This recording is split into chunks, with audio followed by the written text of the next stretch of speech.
There is a kind of silence that comes before a discovery. Not the silence of an empty room, but the silence that lives inside an instrument. A precise, designed silence. The hum of cooling systems. The slow drift of an observatory across the dark. The millions of seconds of integration time during which a single pixel listens to a sky that is older than every story ever told. The James Webb Space Telescope was built for that silence. It was built to listen. But on certain nights, in certain pointings, the telescope picked up something it was not, in any official sense, supposed to find. Light from places nobody had asked it to look at. Galaxies sitting where, according to the standard model of the universe, no galaxy should exist. Black holes weighing as much as the worlds that held them. A structure stretching across 1/10 of the entire observable universe, which the laws of cosmology say cannot, as a coherent object, be there. A planet that flickered into existence around the nearest star to our sun, and then quietly vanished from the next set of images, as if it were never there at all. Tonight, we are going to walk through those moments slowly, not as headlines, not as breaking news, as a story about a machine that was sent into the cold, 1,000,000 miles from home, to listen to the oldest light in existence. And what that machine kept finding, again and again, in the quiet corners of fields it had been told to ignore. It was not finding the universe we expected. It was finding a different one. If the idea of an instrument quietly hearing things it was never meant to hear is the kind of thought you want to rest with, please take your time. Settle in. Lower the lights. Let the room around you go soft. Tonight is long. Tonight is slow. Tonight is for sitting with the parts of the sky that turned out to be stranger than anyone had prepared for.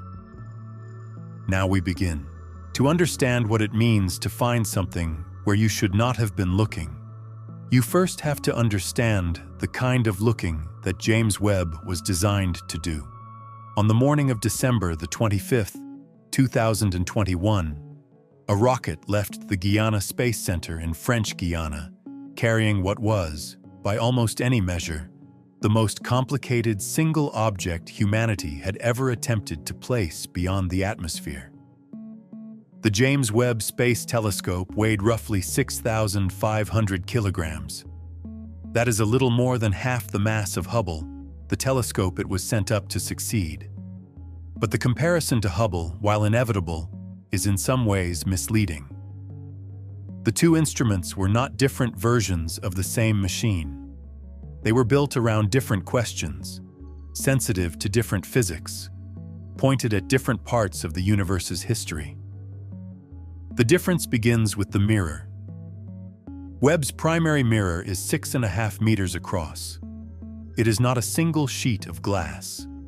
It is built from 18 hexagonal segments, each plated in a thin layer of gold, each weighing about 20 kilograms, each shaped and figured to a precision smaller than a single wavelength of the light it was made to gather.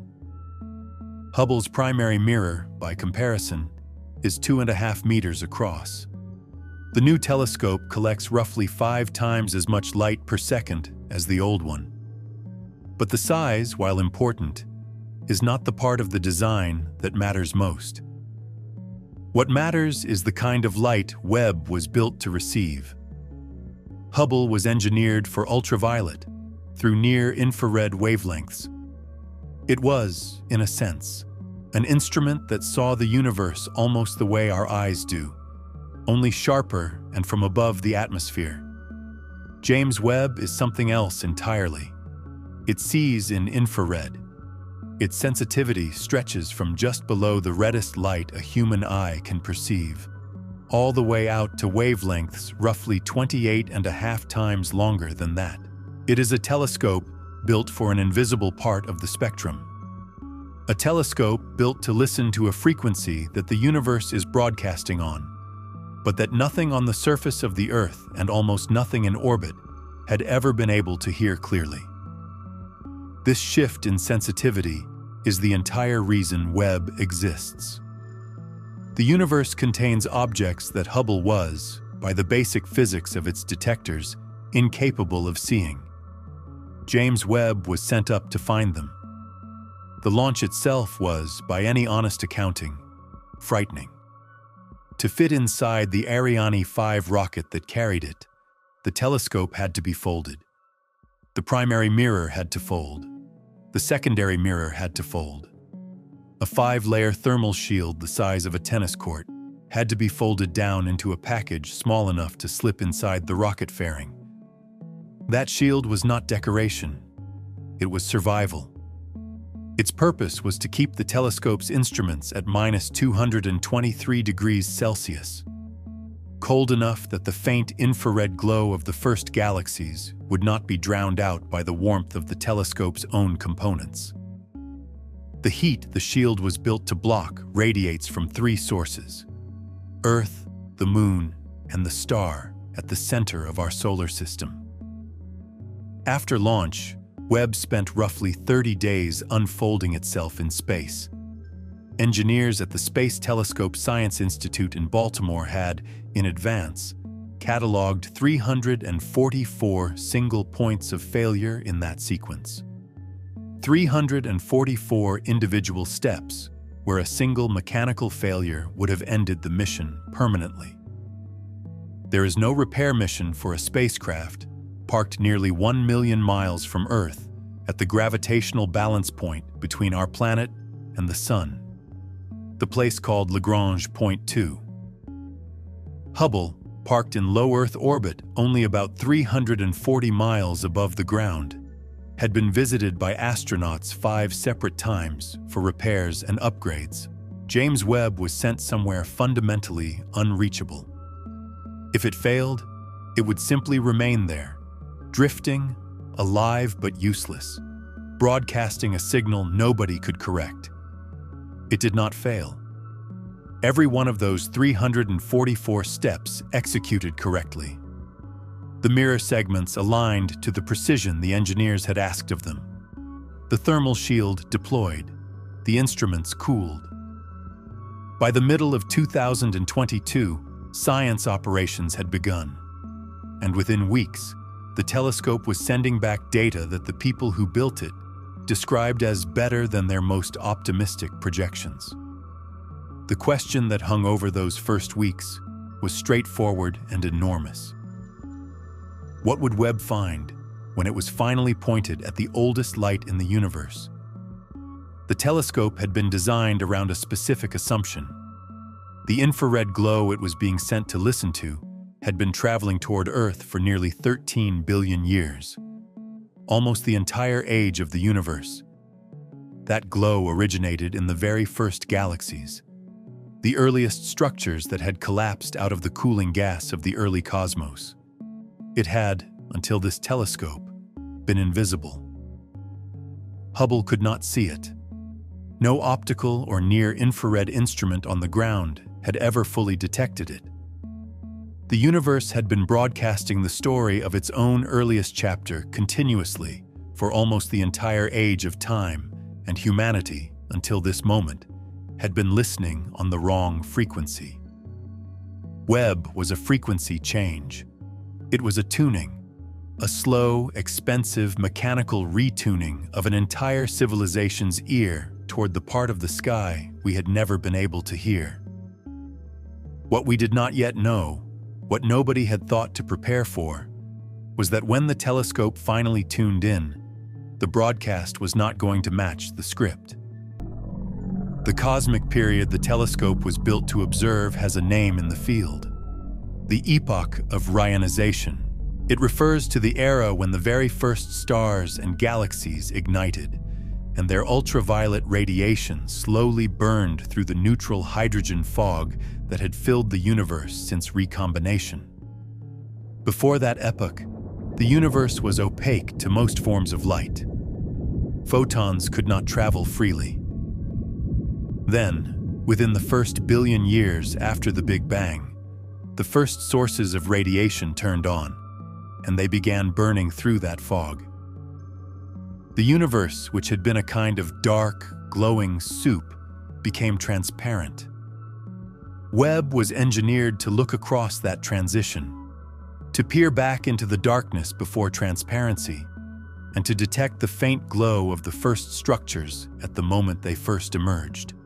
When astronomers like Stefano Carniani at the Scuola Normale Superiore in Pisa, Italy, began analyzing Webb's first deep exposures, they were looking at photons that had left their sources when the universe was less than 5% of its current age. That is the kind of looking the telescope was designed for. Looking that far back is, in a literal sense, looking at the universe's earliest morning. But to understand what it then began to find, you have to slow down for a moment and sit with the strangeness of that kind of vision. Light does not travel instantly.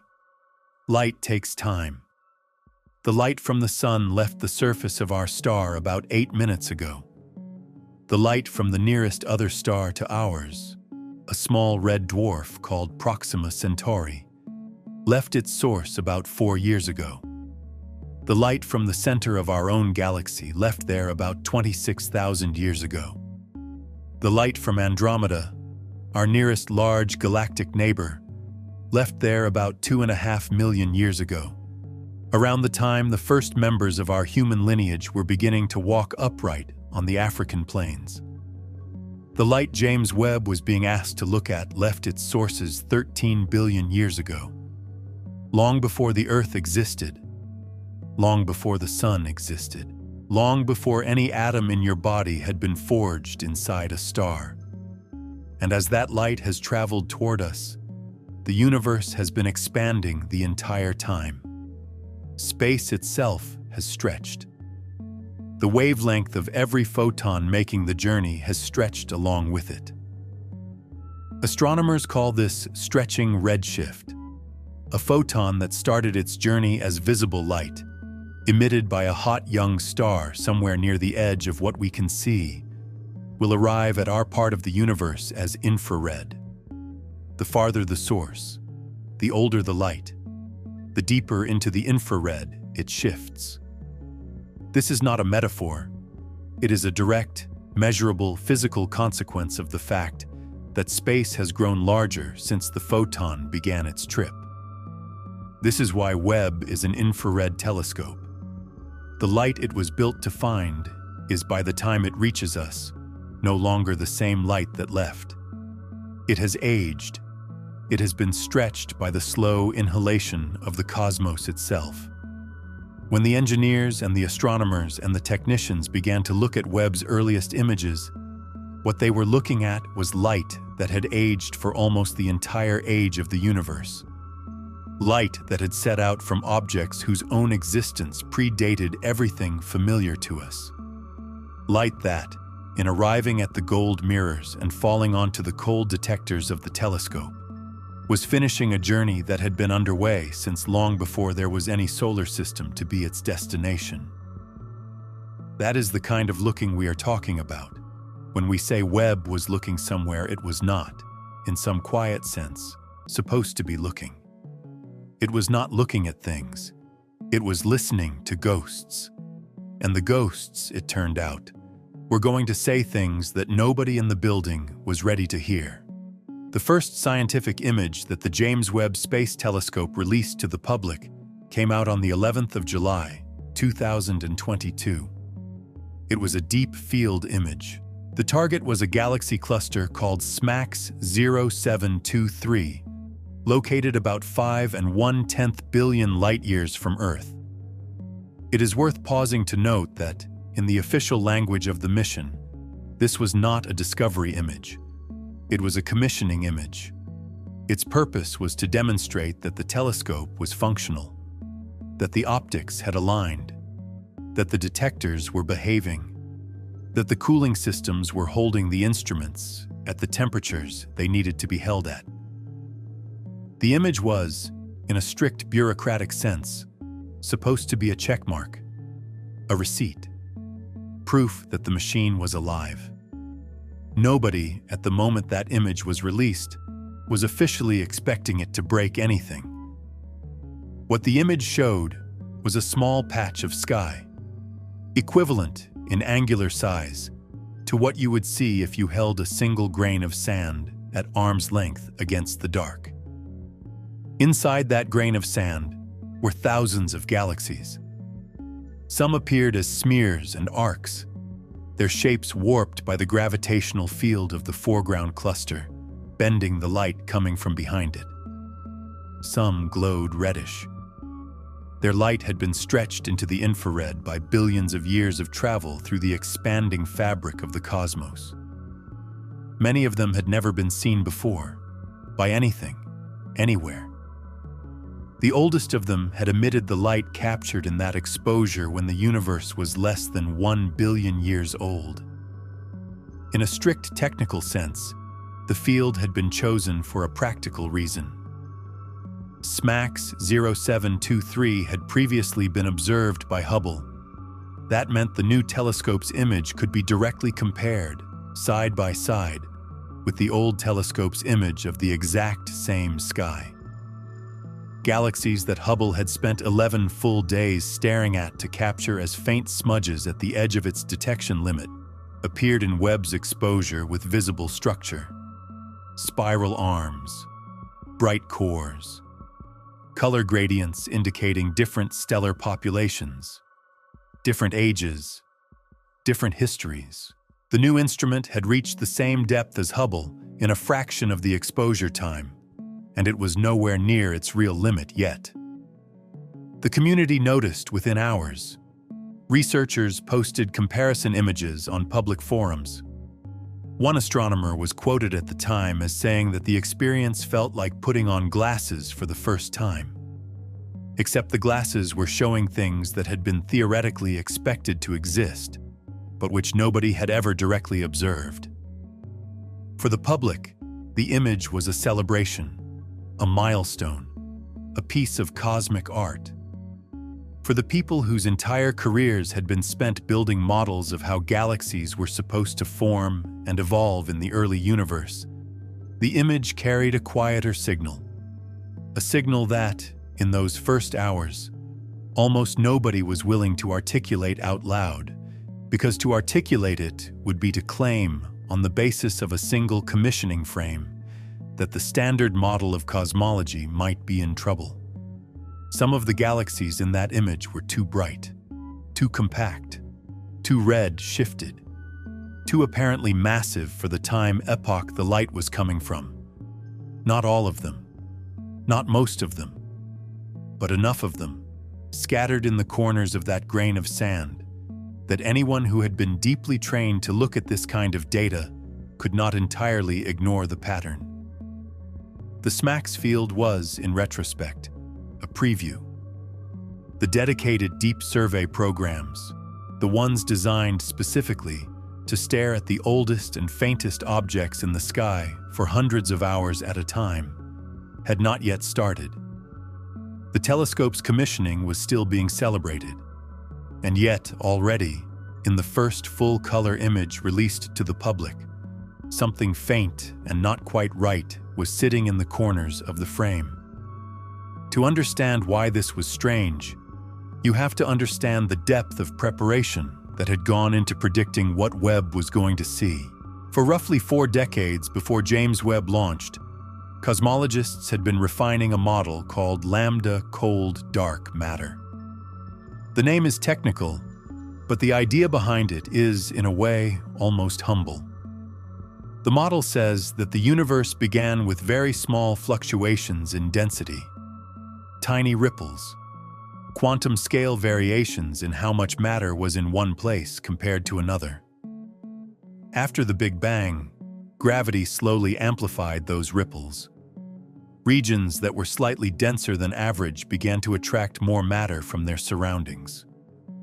Regions that were slightly less dense lost matter to their neighbors and began to thin out. Over hundreds of millions of years, the dense regions collapsed under their own weight. They formed the first dark matter halos. Those halos pulled in gas. The gas cooled, The gas fragmented. The gas formed the first stars. Then those stars formed the first galaxies. Those galaxies, slowly, hierarchically, gradually, merged with their neighbors into larger and larger structures. This model was tested against an enormous range of observations. The cosmic microwave background radiation, which is the leftover heat from the Big Bang itself, fits the model with remarkable precision. The distribution of galaxies in the nearby universe fits the model. The clustering statistics of surveys containing millions of objects fit the model. By the time James Webb launched, lambda cold dark matter had been so thoroughly tested in so many independent ways that cosmologists had reached a point of considerable, even comfortable confidence in it. The model made predictions, specific quantitative predictions about what an instrument of Webb's sensitivity should find when it was pointed at the very early universe.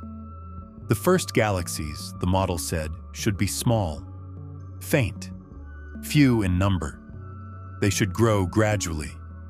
Their stars should accumulate slowly. Their black holes, when they had any, should be modest in size. The early universe, the model said, was a slow universe, a patient one, a universe that took its time to assemble itself. This was the script Webb was being sent up to read along with. What Webb began to find in the first weeks of its real science operations was something else. The telescope's flagship deep survey program is called JIDAS. The full name is the JWST Advanced Deep Extragalactic Survey. The program was designed before the telescope launched. It represents, in some sense, the most ambitious systematic attempt to map the earliest galaxies that has ever been proposed. JIDAS was led by Daniel Eisenstein at the Harvard and Smithsonian Center for Astrophysics, and it brought together researchers from across multiple institutions. Kevin Hainline at the University of Arizona, Brant Robertson at the University of California, Santa Cruz, Ben Johnson at the Center for Astrophysics, many others. The survey targeted two specific fields in the southern sky. They are called the Goods North and Goods South fields. These are the same regions that Hubble had stared at for days, in some cases weeks, to produce the deepest images of the distant universe ever captured with that instrument. The decision to overlap with Hubble's fields was not casual. It was deliberate. Every galaxy that Hubble had detected in those fields would serve as a calibration point. Everything beyond Hubble's detection limit would be new territory. It is worth sitting with the scale of the improvement here for a moment. Hubble had spent roughly 400 orbits, equivalent to about 11 full days of cumulative integration time, capturing the Hubble ultra-deep field. That image showed galaxies at distances corresponding to roughly 500 to 800 million years after the Big Bang. Those galaxies appeared as faint smudges. Their spectra were nearly impossible to measure directly. Their redshifts were estimated mostly from their colors rather than from direct spectroscopy. Webb, in the same kind of pointing, with comparable exposure time, was reaching deeper, substantially deeper, and not just by a little. In the first JIDAS survey results, hundreds of new candidate galaxies appeared at redshifts above 10. Redshift 10, in plain language, corresponds to looking at light that left its source about 470 million years after the Big Bang. To put that in perspective, the universe today is about 13.8 billion years old. A redshift of 10 means we are seeing galaxies as they appeared when the universe was roughly 3% of its current age. Galaxies, plural, many of them. Brighter than predicted, larger than predicted, more chemically evolved than predicted. Caitlin Casey at the University of California, Santa Barbara, who was co-leading another program called the Cosmos Webb Survey, addressed this directly in public statements. The Cosmos Webb Survey was mapping the largest single area of sky yet attempted with the telescope. It would ultimately catalog roughly 800,000 galaxies, spanning 98% of cosmic history. As the data accumulated, Casey noted publicly what many researchers were observing privately. The telescope was delivering results that were consistently, persistently at odds with what the standard model said should be there.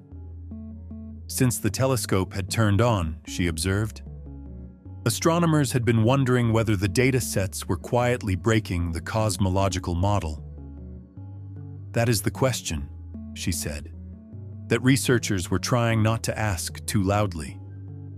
The question of whether the model itself, the carefully constructed framework that had taken decades to refine and test, might be fundamentally wrong.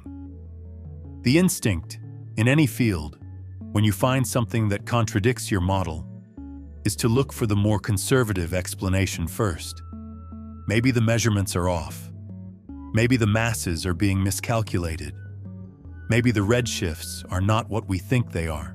Maybe there is a systematic error in how the brightness is being interpreted. These instincts were entirely correct, and they were applied immediately. The conservative alternatives were proposed. Perhaps the field began to discuss. The apparent stellar masses of these distant galaxies were being systematically overestimated. Perhaps the light from actively accreting black holes inside those galaxies was being mistaken for starlight, inflating the mass numbers.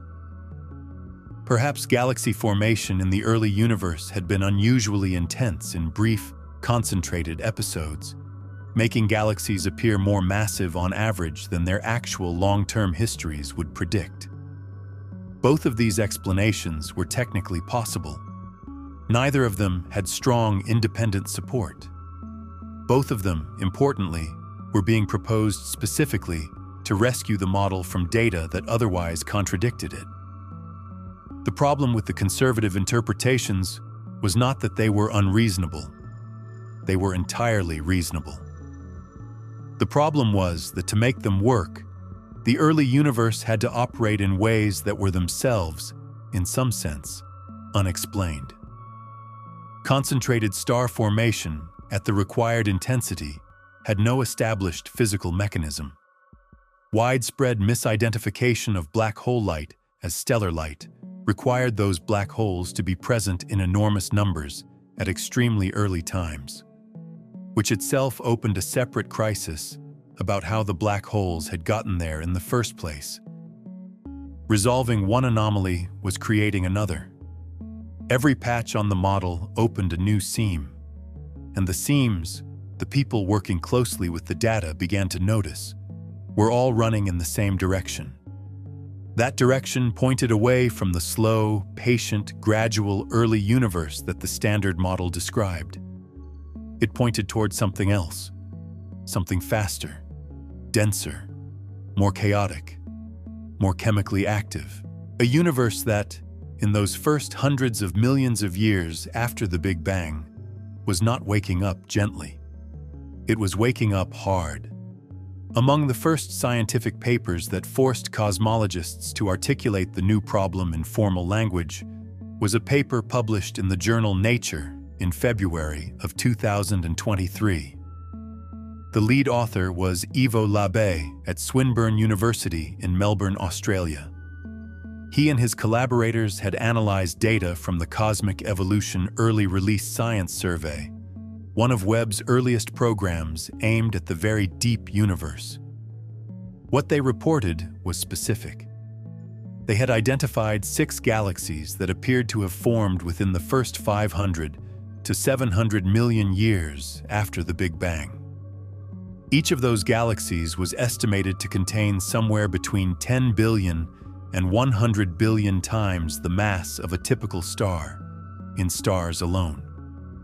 That number deserves to be slowed down for a moment, because it is the kind of number that, if you do not stop to picture it, slides past you as just another large figure in a sentence full of large figures.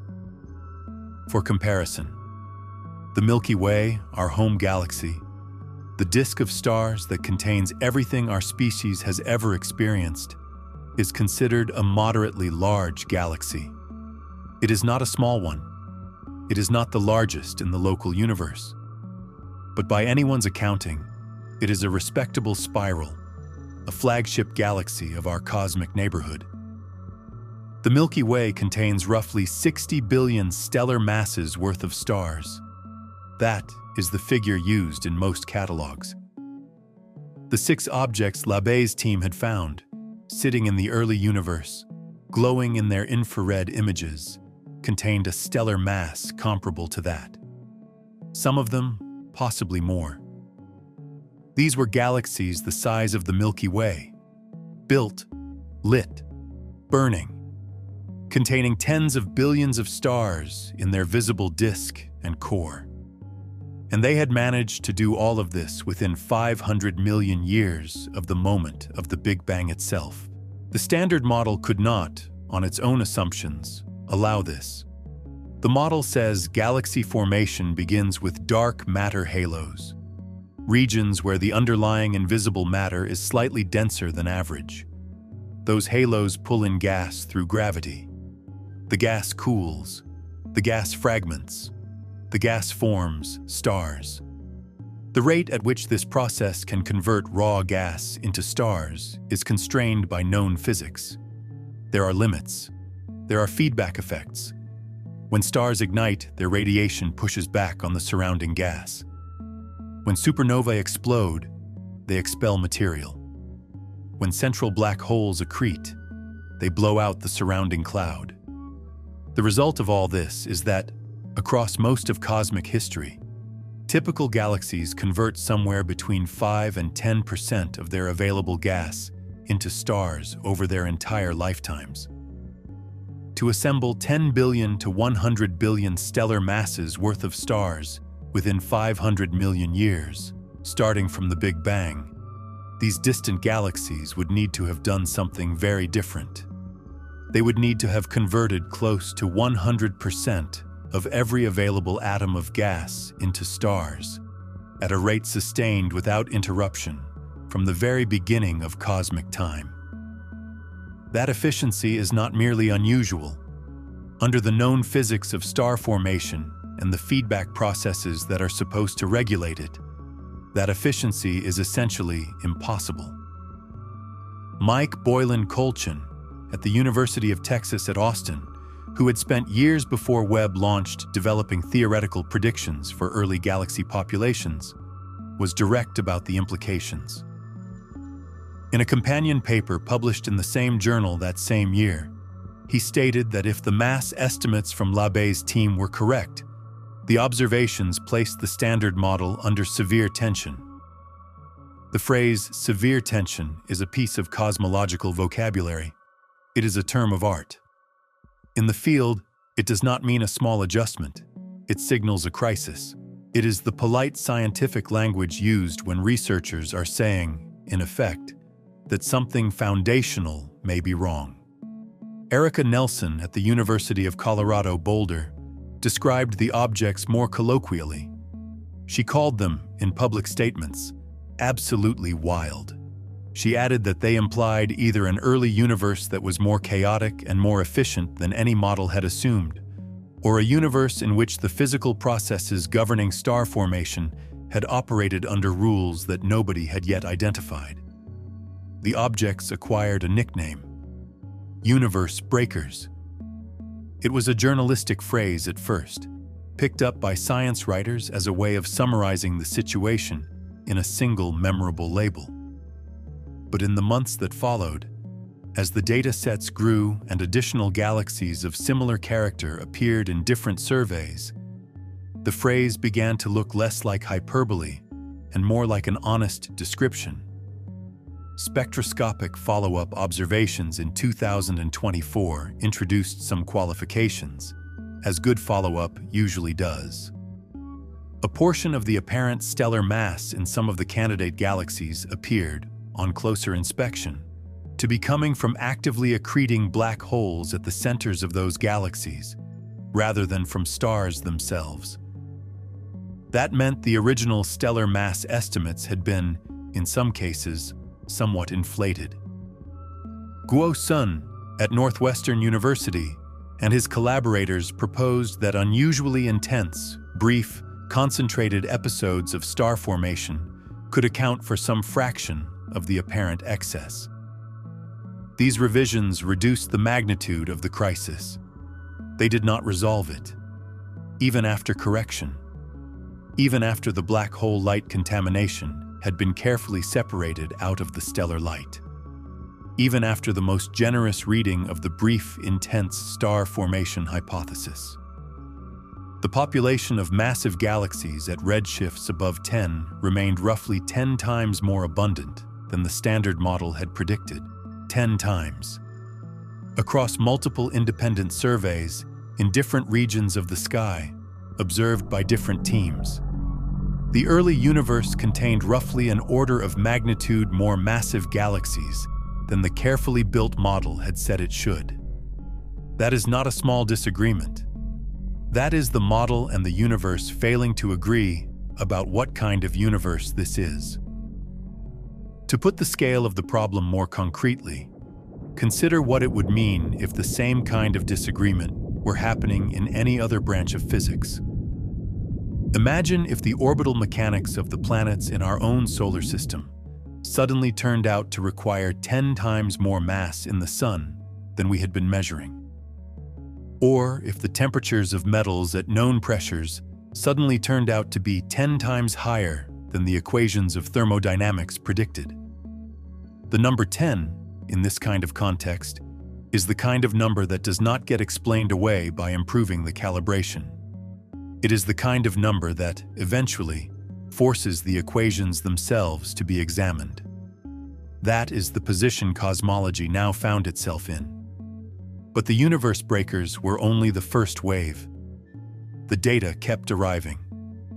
On the 30th of May, 2024, a team of researchers including Stefano Carniani, Brant Robertson, Kevin Heinlein, and Ben Johnson, drawing on the deepening JADS survey, announced the spectroscopic confirmation of the most distant galaxy that had ever been directly measured. The object had a designation in the survey catalog. It was called JADS GSZ140. The number after the letters was its redshift, 14.32. It is worth pausing to translate that number into time, because the number itself is abstract until you do. A redshift of 14.32 corresponds to a specific moment in the history of the universe. It corresponds to looking at light that was emitted by the galaxy when the universe was roughly 290 million years old. The light recorded by James Webb's detectors had left this object when the cosmos was about 2% of its current age. It had been traveling toward Earth ever since. It had been traveling for more than 9 billion years before there was an Earth for it to travel toward. The atoms that would, much later, condense into our solar system, into our planet, into the bodies of the people who would eventually build the telescope that received this light, had not yet, at the moment that light was emitted, been forged. This was an object that predated almost everything we are, and it was not a faint smudge at the detection limit. It measured over 1,600 light-years across.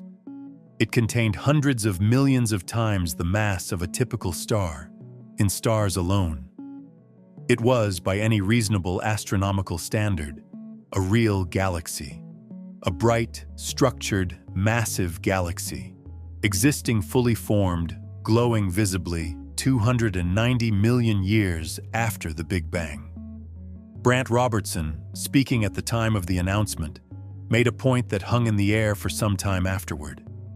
He noted that the team could have detected this galaxy even if it had been 10 times fainter than it actually appeared, which suggested that similar or even larger objects might be sitting, undetected, even deeper in time, possibly into the first 200 million years after the Big Bang itself. possibly closer to the moment when the lights of the universe first switched on. In other words, this was not necessarily the limit. This was not necessarily the earliest galaxy. This was simply the earliest galaxy Webb had been pointed at long enough to confirm. Beyond that confirmation, sitting in the unanalyzed parts of the data, in fields not yet stared at long enough to extract spectra, were probably more. The discovery of JD's GSZ 14-0 on its own would have been a major event. A fully formed large galaxy at less than 2% of the universe's age was already a tension with the model. But the story did not stop there. What came next, in March of 2025, was, in some ways, the more difficult finding. Combined observations from the James Webb Space Telescope and from ALMA, the Atacama Large Millimeter Array, the radio telescope network located on a high plateau in northern Chile, detected a specific chemical signature in JD's GSZ 14-0. Oxygen. The detection of oxygen in this object carries an implication that is, frankly, not subtle, and it cannot be explained away by adjusting the calibration of the instruments. Oxygen is the third most abundant element in the present-day universe. It is everywhere. It is in the rocks beneath your feet. It is in the air entering your lungs. It is in the molecules of the body you are sitting in right now. But oxygen is not a primordial element. It was not produced by the Big Bang itself. The Big Bang produced primarily hydrogen, helium, and trace amounts of lithium. That is essentially the entire chemical inventory of the universe at the moment of its birth. Every single atom of oxygen in the universe today was forged inside a star, released into space when that star died, either by shedding its outer atmosphere at the end of its life, or by exploding as a supernova when its core collapsed. For oxygen to be present in detectable quantities in a galaxy as distant as JD's GSZ 14-0, that galaxy must have already hosted entire generations of stars. Stars that lived, stars that died, stars that scattered their fused elements back into the surrounding interstellar gas. And then, after those first stars had finished, a second generation of stars had to have formed from that enriched gas in order for the oxygen to be visible in the bulk light of the galaxy. The timeline this implies is, in a word, extraordinary. Massive stars, the kind that explode as supernovae and enrich their surroundings with oxygen and heavier elements, live for somewhere between a few million and a few tens of millions of years. That is fast, by stellar standards. But before any such star could exist in JD's GSZ 14-0, the very first generation of stars had to form. Those first stars had to ignite. Those first stars had to live their lives. Those first stars had to die. Their dying material had to mix with the surrounding gas. And only then could a second generation of stars begin to form from that enriched material.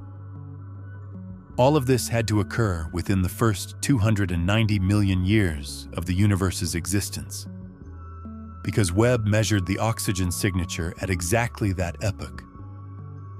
In the standard picture of cosmic chemical evolution, that timeline is uncomfortably tight. In some interpretations, it is impossible. The first stars were thought to take longer to form. The first generation was thought to be sparser, more isolated, less efficient at distributing its products. The early universe was thought to be chemically primitive for hundreds of millions of years longer than this measurement seemed to allow. JD's GSZ 14-0 was telling a different story. It was telling the story of a galaxy that, at the moment we are seeing it, had already been doing star formation for long enough to produce, kill, and recycle the heavy element output of multiple generations of massive stars. A galaxy that was not in its infancy. a galaxy that had grown up faster than the script allowed for, and it was not alone. By the middle of 2025, the catalog of such early objects had grown into the dozens. Some of them had also been confirmed spectroscopically. Some of them had also shown signs of chemical enrichment. None of them, taken individually, was easy to fit into the existing model. Taken collectively, they were not just difficult. They were beginning to look systematic. This is the moment, in the slow rollout of any scientific anomaly, when the question shifts. It shifts from, is this measurement correct, to what does it mean that we keep finding this? It shifts from, can we explain this object, to can we explain this entire population? It shifts from local concern to general concern. The specialists in the field began quietly to use a phrase that before Webb had been almost unthinkable. They began to say, in private conversations and in carefully worded papers, that perhaps the standard model of cosmology, the model that had been refined over decades, that had been tested against thousands of independent observations, that had earned the comfortable trust of an entire scientific community, was missing something fundamental about the early universe. Not wrong, exactly, but incomplete. And the parts that were missing seemed to all live in the same place. They lived in the first few 100 million years after the Big Bang, in the part of the sky that, until Webb, almost nothing had ever been able to look at directly. In the part of the universe that we had been confident, before we looked, that we already understood. If the universe breaker galaxies were the first major surprise to come out of Webb's deep surveys, the second surprise, and in some ways the more unsettling one, came in the form of a population of objects that did not look like classical galaxies at all. The astronomers who first started cataloging them gave them a name that was almost a placeholder, a name that did not commit to any theoretical interpretation, a name that simply described plainly what the objects looked like in the images. They called them the little red dots. In Webb's deep field exposures, the little red dots appeared as exactly that: small, compact, reddish, point-like or nearly point-like. Their light, when run through the telescope's spectrographs, produced a characteristic shape.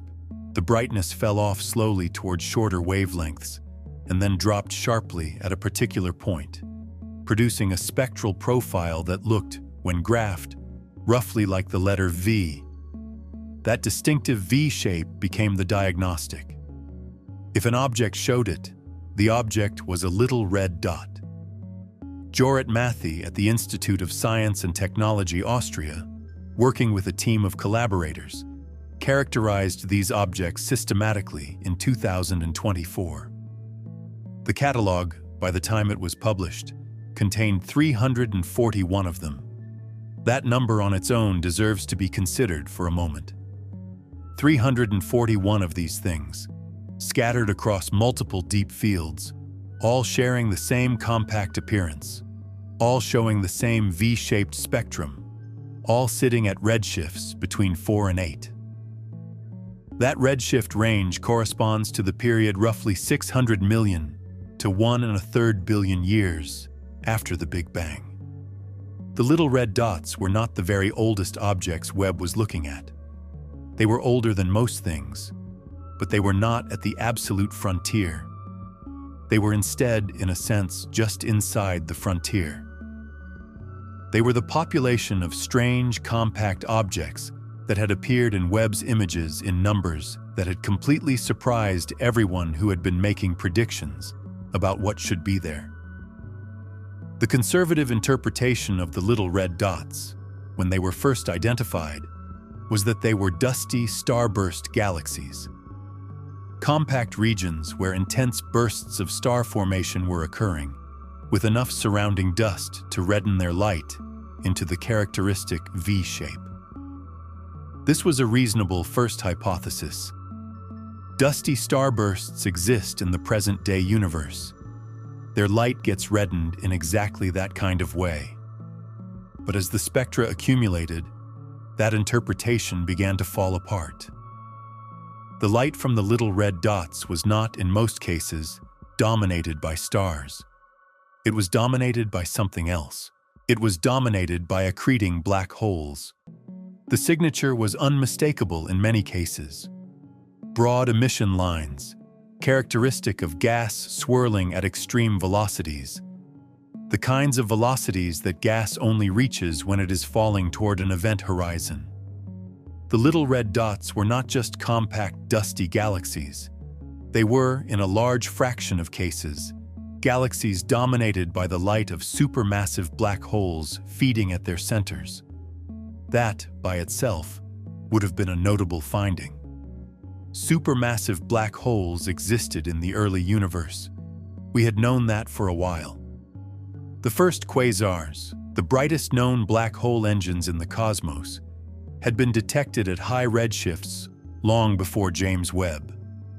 Nothing about a supermassive black hole at redshift 7 was, on its own, theoretically forbidden.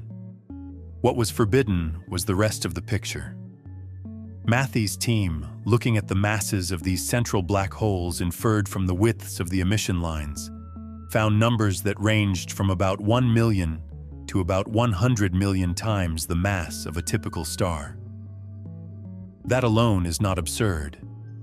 The supermassive black holes at the centers of nearby galaxies are sometimes that massive. The black hole at the center of our own Milky Way is roughly 4 million solar masses. The one at the center of the nearby galaxy Messier 87 is several billion. So 1 million to 100 million stellar mass black hole in itself is not unprecedented. The unprecedented part came when the team looked at the relationship between those central black hole masses and the total stellar masses of the galaxies around them. In the present-day universe, there is a well-established relation between the mass of a galaxy's central supermassive black hole and the mass of the surrounding bulge of stars. The black hole, on average, weighs about 0.1% of the total stellar mass of the galaxy that hosts it. That ratio holds, roughly, across a wide range of galaxy types. It is one of the most consistent regularities in extragalactic astronomy. In the little red dots, that ratio was running to 30%, or higher, 30%. The black hole was carrying, in some of these objects, fully a third of the entire visible mass of the galaxy. In the local universe, that ratio is roughly 300 times larger than what is observed everywhere else. The black holes in these objects were not embedded inside their galaxies. They were dominating them. The locally observed relationship between black holes and their host galaxies, the relationship that decades of observations of the present-day cosmos had carefully mapped out, simply did not apply to the little red dots. They were operating under different rules. There were 3 classes of explanation that the field began to consider. None of them, on its own, was comfortable. The first explanation invoked a process called direct collapse. In the standard picture of black hole formation, a black hole begins as the remnant of a dead star. A star roughly 20 times the mass of a typical star lives for around 10 million years, then collapses. Its remnant core, depending on the details, can form a black hole of several to a few tens of stellar masses. From there, growth proceeds by accretion. The black hole pulls in surrounding gas, which spirals inward and feeds the central engine. Over time, the black hole grows. There are limits to how fast a black hole can grow. The principal limit is called the Eddington limit. When a black hole accretes too quickly, the radiation produced by the infalling material itself begins to push back on the surrounding gas. The radiation pressure becomes strong enough to halt further infall. The black hole, in effect, blows out its own food supply. Sustained Eddington limited growth, over hundreds of millions of years, represents the fastest physically understood pathway from a stellar remnant to a supermassive scale. Even at that maximum rate, growing a black hole of 100 million stellar masses, or a billion stellar masses, from a stellar remnant seed takes time measured in the hundreds of millions of years. The conditions have to remain favorable from the very earliest moments of star formation onward. The system has to receive a steady supply of gas. The radiation has to be channeled in ways that do not entirely shut down the accretion. The geometry has to cooperate. The little red dots were appearing too early for this slow growth model to comfortably accommodate. So the first proposed alternative was direct collapse. Under specific, somewhat exotic conditions in the early universe, the theory said a massive cloud of primordial gas could collapse directly into a black hole without ever passing through a stellar phase at all. Such direct collapse black holes would be born already heavy, with masses of 10,000 to 100,000 stellar masses. They would have a head start. They would not need the slow stellar pathway. The conditions required for direct collapse were thought to be plausible in the dense, radiation-filled environment of the very early universe, but they were also fairly specific. The gas had to be hot enough to suppress fragmentation into stars. It had to be free of certain cooling agents. It had to be subject to specific radiation backgrounds from neighboring star-forming regions. To produce direct collapse black holes in the numbers required to explain 341 catalogued little red dots, the theoretical mechanism had to be stretched considerably. The second explanation was that black holes in the early universe had been growing faster than the Eddington limit allows. Super Eddington accretion, as it is called, is not entirely impossible. Detailed simulations show that under certain configurations of surrounding gas, a black hole can briefly exceed the Eddington rate by factors of several. The energy can escape along certain channels rather than blowing out everything. The accretion can survive temporarily. The little red dots, however, appeared to require sustained super Eddington growth. Not brief, not occasional, sustained, over hundreds of millions of years, under conditions that would somehow remain favorable across timescales, vastly exceeding any simulated episode that had ever been studied. There was an additional problem with this hypothesis. A black hole accreting at 10 or 20 times the Eddington rate would produce enough radiation to destroy the surrounding galaxy. Yet the little red dots showed signs of concurrent star formation. The galaxies were still making new stars, while their central black holes were apparently feeding at extreme rates. Nobody had a clean physical mechanism that allowed both of these things to be happening at once. The third explanation had fewer advocates, but it was harder to dismiss outright. It invoked primordial black holes. Primordial black holes are objects that, according to certain theoretical proposals dating back decades, might have formed directly from density fluctuations in the very early universe. Within the first seconds after the Big Bang, long before any star existed, some regions of the very early cosmos might have been so dense, on small scales, that they collapsed gravitationally into black holes immediately, without any stellar intermediate. If primordial black holes existed in sufficient numbers and at sufficient masses, they would provide black hole seeds far more massive than any stellar remnant could supply. They would, in effect, give the early universe a head start on supermassive black hole formation. Primordial black holes had been theorized for many decades. They had been proposed as one possible candidate for at least some fraction of the dark matter that fills the universe. But no direct observational evidence for their existence had ever been confirmed. The conditions required to produce them in the abundance the little red dots seemed to require were not well constrained by existing theory. What Matthey and his collaborators had identified then was a systematic challenge to the existing account of how the universe builds its first structures. The little red dots were 10 to 100 times more abundant than any model had predicted. Each of them hosted a central engine that outweighed its host galaxy by a ratio observed nowhere else in the local cosmos. The people studying them said directly, in published language, that they could not explain what they were looking at.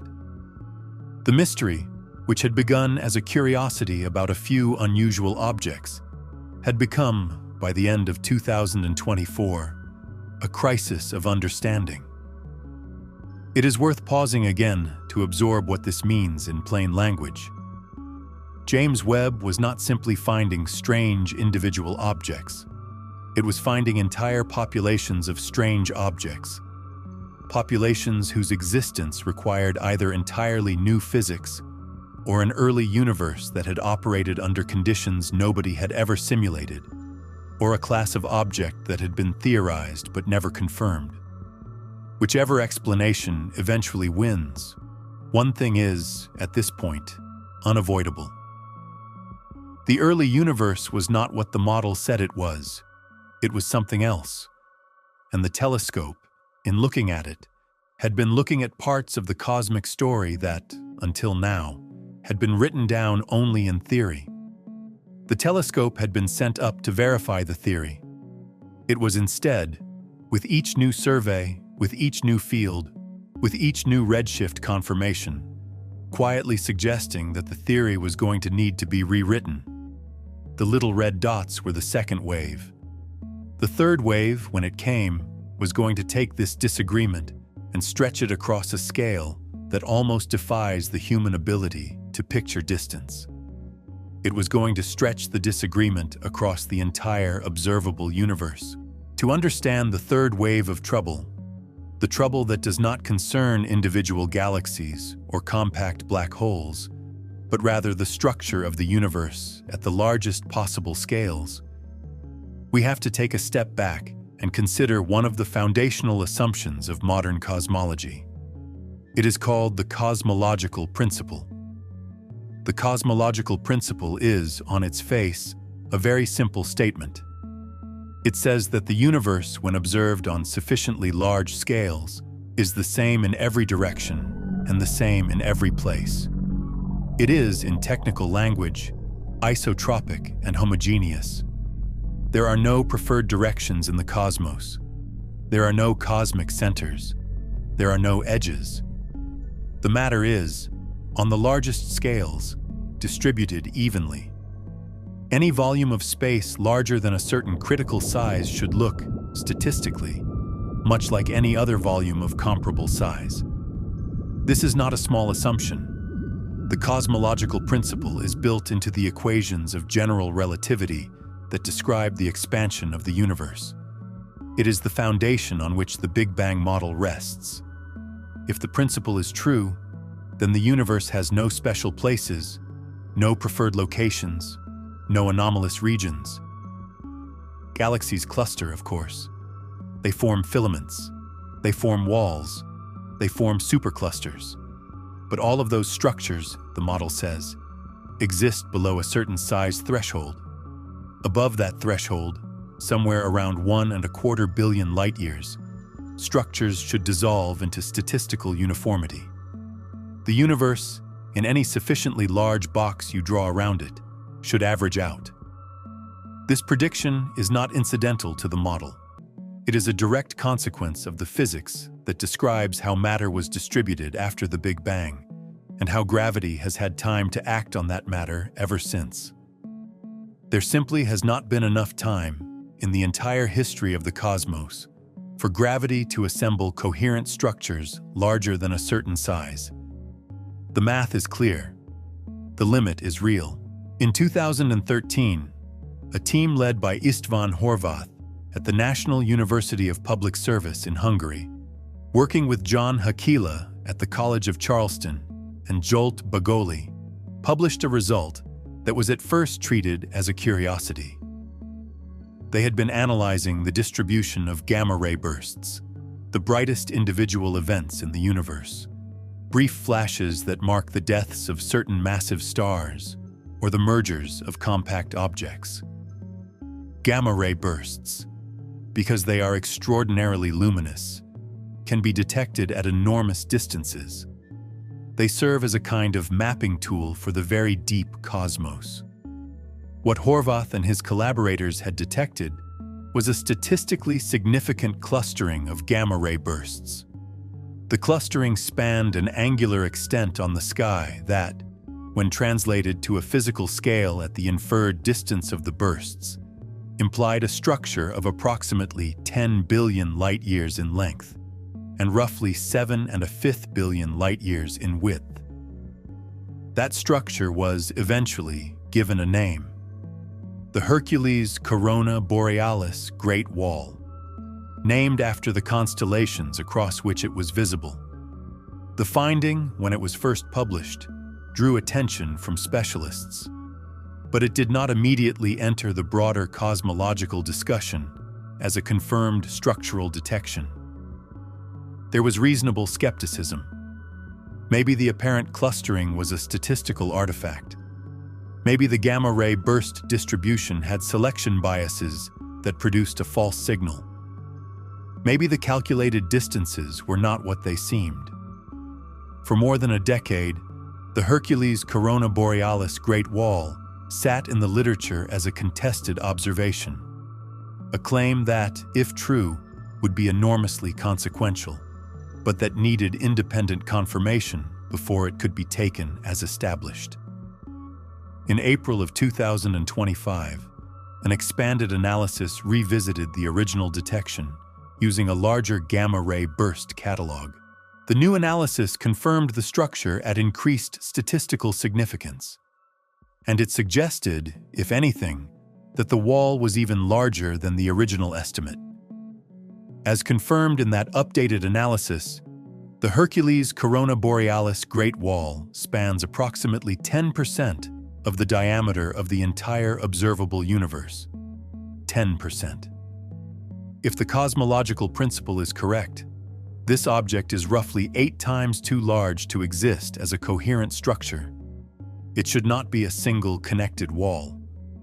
The matter inside it should have been distributed too uniformly by the dynamics of the early universe to remain coherent at this scale. There is no physical mechanism within the standard model that produces structures of this size. There simply has not been enough time since the Big Bang, given the speed at which gravity propagates and assembles matter, for an object this large to be a single object. And yet, the analysis says it appears to be one. The Hercules Corona Borealis Great Wall is not the only large-scale anomaly. The Sloan Great Wall, discovered in 2003, spans approximately 1.3 billion light-years. That is just above the theoretical limit. Its existence, while it stretches the model, does not necessarily break it. The Boss Great Wall, identified in 2016, reaches approximately 1 billion light-years, also at the edge. But the Hercules Corona Borealis Great Wall is in a different category entirely. It exceeds the cosmological homogeneity limit by such a margin that accommodating it within the standard framework requires either revising the cosmological principle itself, which would reorganize the entire field, or finding an error in the detection method that no subsequent analysis has been able to locate. In 2025, an independent discovery added further weight to the picture. A team studying the distribution of galaxies in the local universe identified what they named Quipu, after the ancient Incan recording system that used knotted cords to encode information. Quipu was estimated to contain about 200 quadrillion times the mass of our Sun. 200 quadrillion solar masses. Written out in numbers, that is a 2 followed by 17 zeros. If you tried to count to that number, counting 1 per second without stopping, the count would take you about 6.3 billion years. The Earth would be uninhabitable.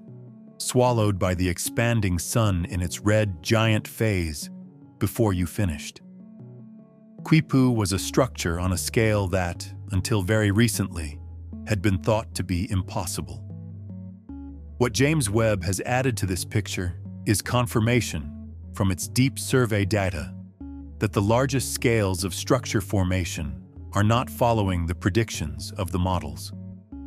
The impossibly massive early galaxies, the early black holes inside the little red dots, the structures across the cosmic web on scales that the cosmological principle says should not allow them to exist, are all pointing in the same direction. The same direction. Whatever is wrong with our understanding of the universe is not localized to one small piece of the model.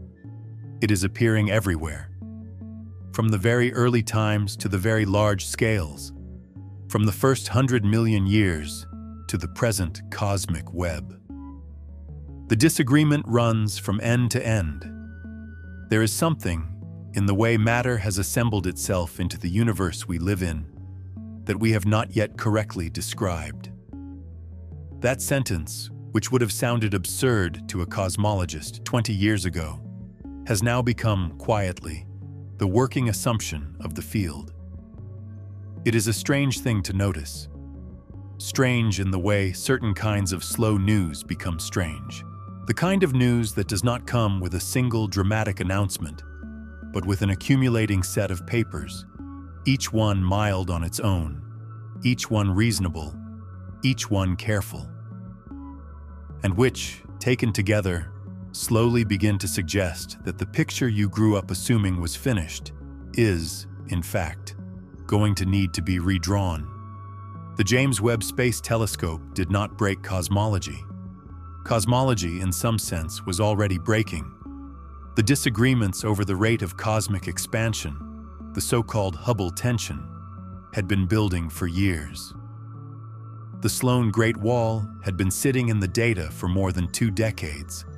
The hints had been accumulating. What Webb did was put the tension under such sharp observational pressure that it could no longer be politely ignored. It looked at the early universe with such precision that the discrepancies between model and reality stopped being small statistical disagreements and became, in the polite language of the field, severe tension. It looked, in other words, where it was supposed to look, and it did its job exactly as designed. What it found just happened to be a story that nobody on Earth, in advance of looking, had been entirely prepared for. There is a different kind of looking that the James Webb Space Telescope was also doing during these same years.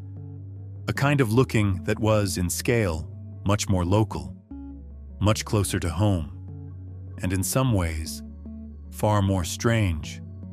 For most of the time we have spent in this story, we have been talking about light from the deep past, about galaxies whose photons have been traveling for nearly the age of the universe, about objects so distant that their existence is, in a sense, a kind of memory, recorded in radiation that finished its long journey on the telescope's detectors after we had already built the telescope. But Webb was not pointed only at the distant universe. It was also pointed, at various times, at much closer targets, at nearby stars, at the planets orbiting them, at our own astronomical neighborhood. The closest stellar system to our Sun is called Alpha Centauri. It is, in fact, not a single star, but a system of 3. The 2 larger components, Alpha Centauri A and Alpha Centauri B, orbit each other at distances comparable to those between the outer planets of our own solar system.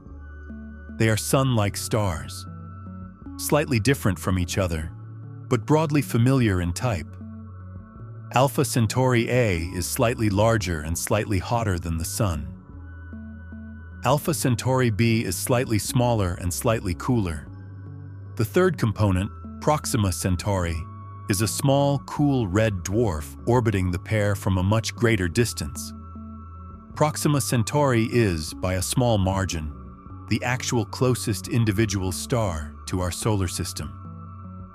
The Alpha Centauri system sits at a distance of about 4 1/3 light-years from us. That distance is, by interstellar standards, almost intimate. The light we receive from those stars left them only about 4 years ago. By the standards of the rest of this story, where light has been traveling for billions of years, 4 years feels like the next room. For decades, astronomers had been searching for planets in the Alpha Centauri system. The reasons are obvious. If there are habitable worlds anywhere outside our own solar system, the closest ones might be there. The system has been observed with almost every available technique. Radial velocity surveys, looking for the gravitational wobble that planets would induce in their parent stars. Direct imaging attempts. Photometric monitoring, looking for the tiny dimming that a transit would produce. The system has yielded planets, but mostly small, somewhat ambiguous ones, around Proxima Centauri. The 2 larger Sun-like components had remained, despite years of searching, without any directly confirmed planetary detection. In May of 2025, the James Webb Space Telescope, with its infrared sensitivity, was pointed at Alpha Centauri A. The hope was to use the telescope's coronagraphs, the masking systems designed to block the bright light of a central star and allow the much fainter light of a planet to be seen, to directly image any planet that might be orbiting in the habitable zone.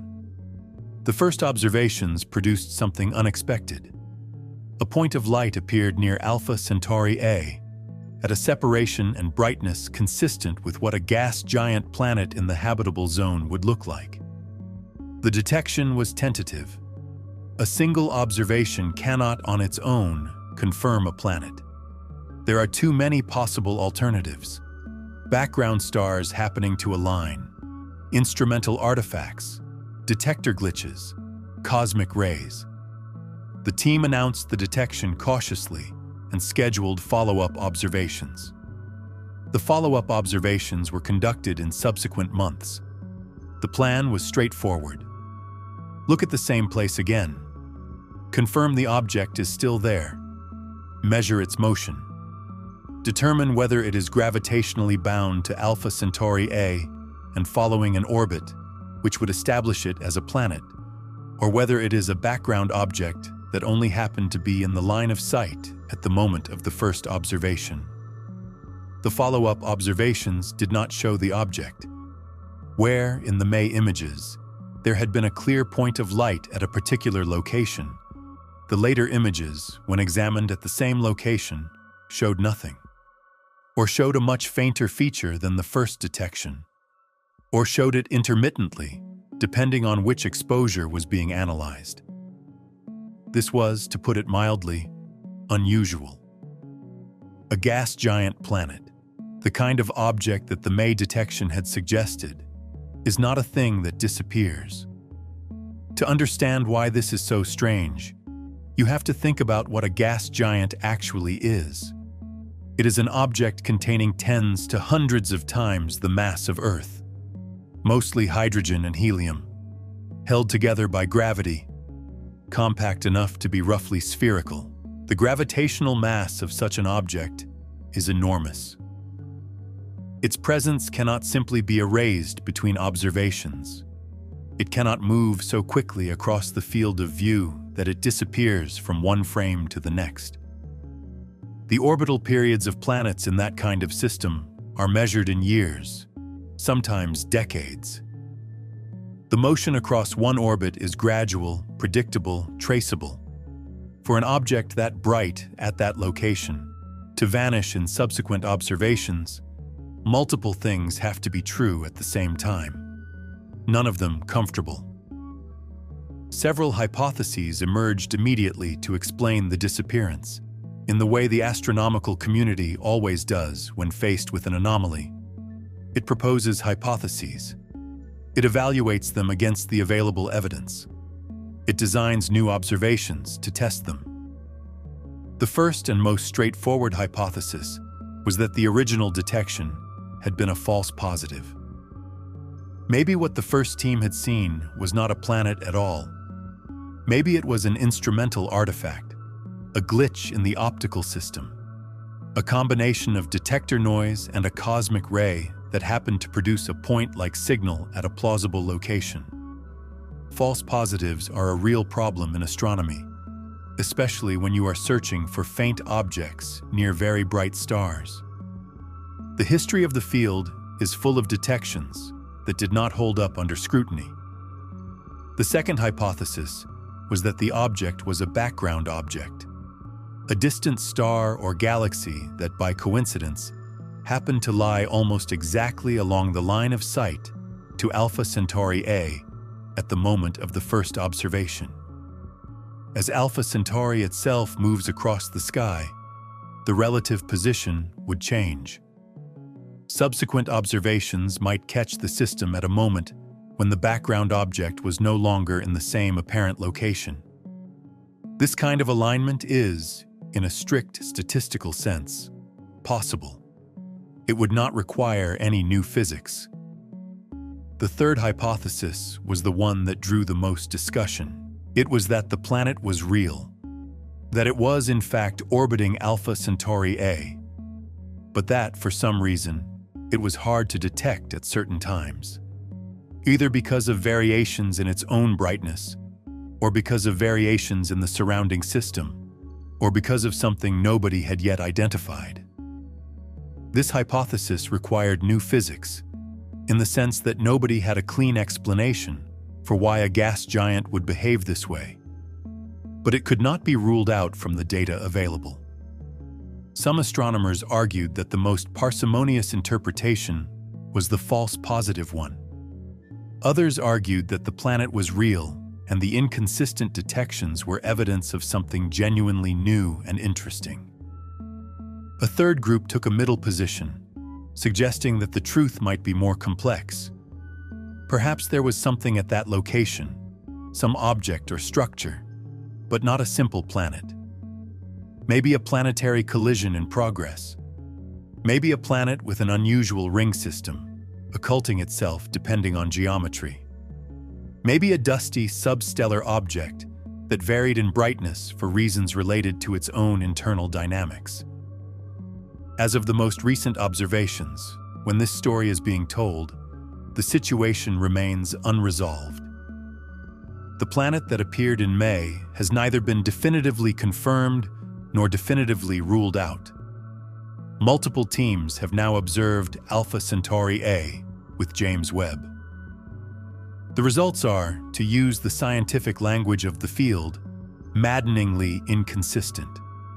Some observations show something, others show nothing.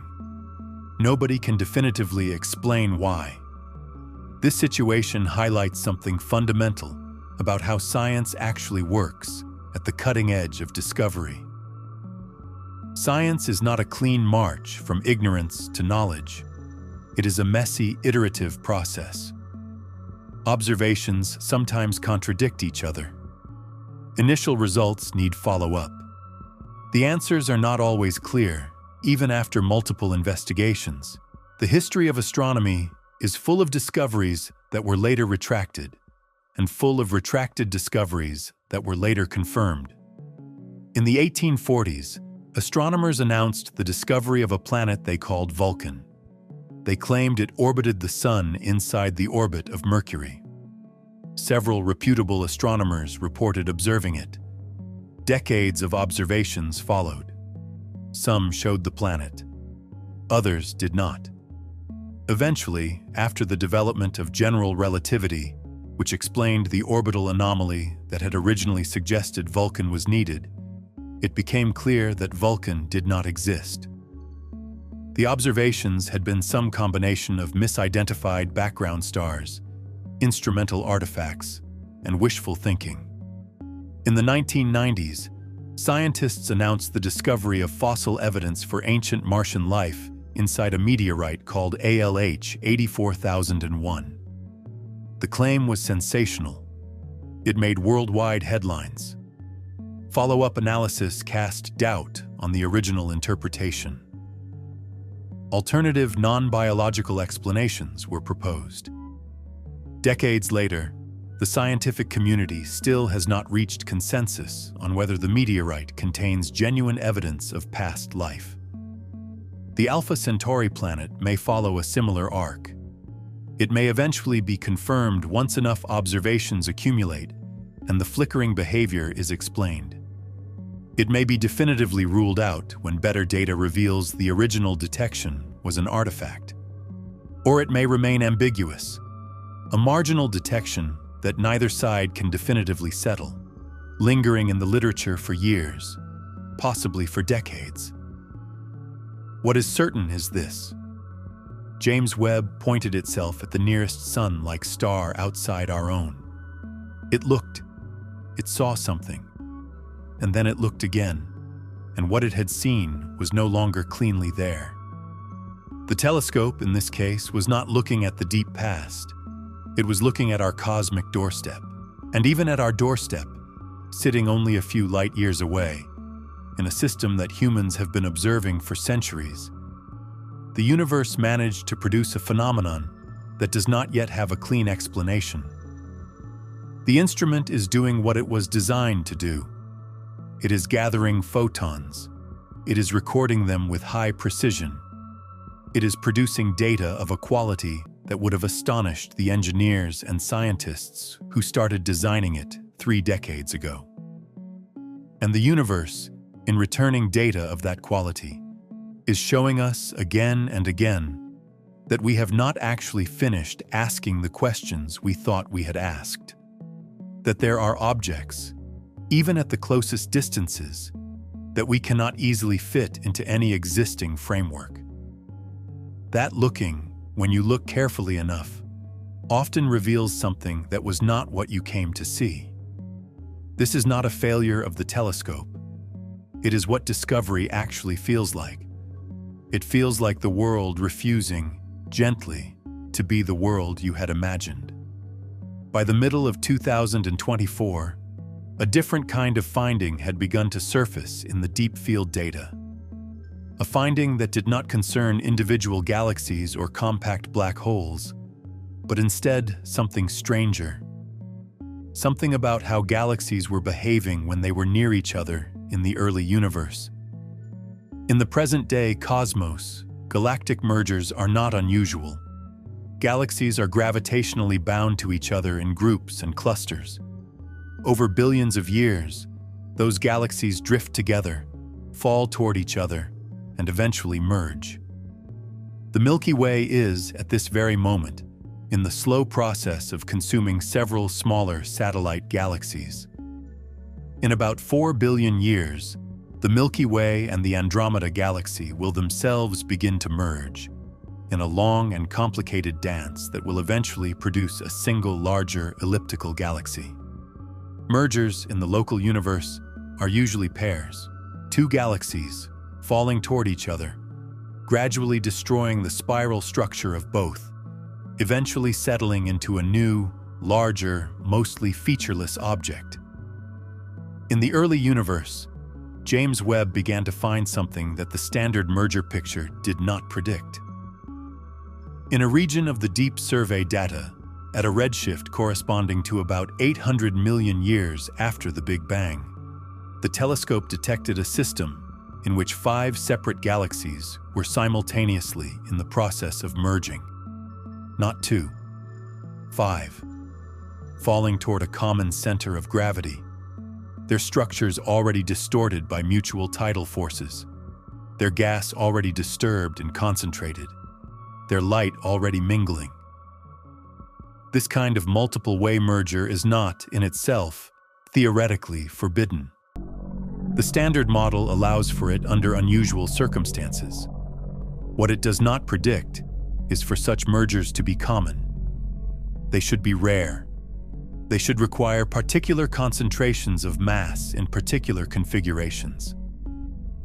In the deep survey data, the 5-way merger was not the only such system. Other multiple-way merger candidates began to appear again and again at similar redshifts. The early universe seemed to be more crowded than the model said it should be. Galaxies were finding each other faster, falling together more often, in more complicated ways than predicted. The implications of this, when added to the rest of the picture, were uncomfortable. If galaxies in the early universe were merging in larger groups than the model predicted, that meant they were physically closer together than the model predicted, which meant the underlying density of matter was, in some sense, higher in those regions than expected, which meant the assembly of structure was running faster than the model said it should, which fits exactly with everything else the telescope had been finding. The early universe is too efficient, too crowded, too active, too chemically advanced, too dense in the right places, too coherent on the largest scales. Take any one of those statements alone, and you have an interesting tension that maybe could be patched. Take all of them together, and you have something that looks much more like a systematic disagreement. Around this same time, another quieter result was working its way through the field. Webb had been making detailed measurements of the Hubble constant. The Hubble constant is the number that describes how fast the universe is expanding. It is, in the standard cosmology, supposed to be a single value, calculable from any of several different methods, all of which should give the same answer if the model is correct. For decades, two different methods of measuring the Hubble constant had been giving slightly different answers. The discrepancy is called the Hubble tension. One method, based on observations of the cosmic microwave background and the assumption of the standard cosmological model, gave a value of about 67.36 kilometers per second per megaparsec. The other method, based on observations of nearby supernovae and pulsating stars, gave a value of about 73.17 kilometers per second per megaparsec.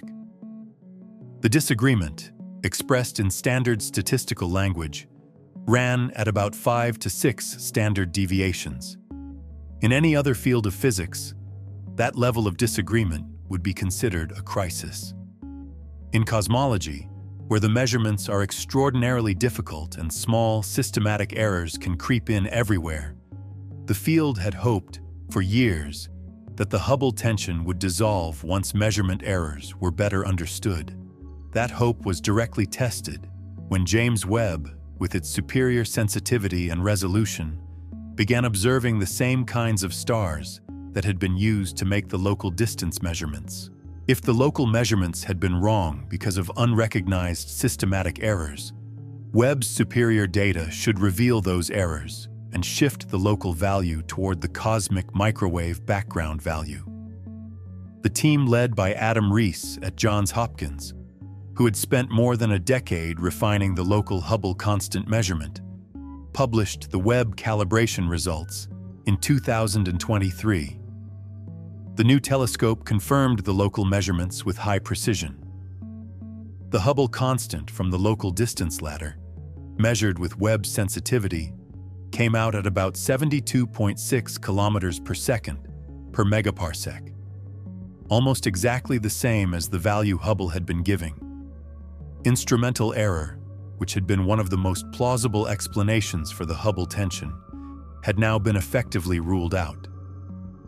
What remained, after the careful Webb recalibration, was the real possibility that the universe is not behaving the way the standard model says it should be behaving.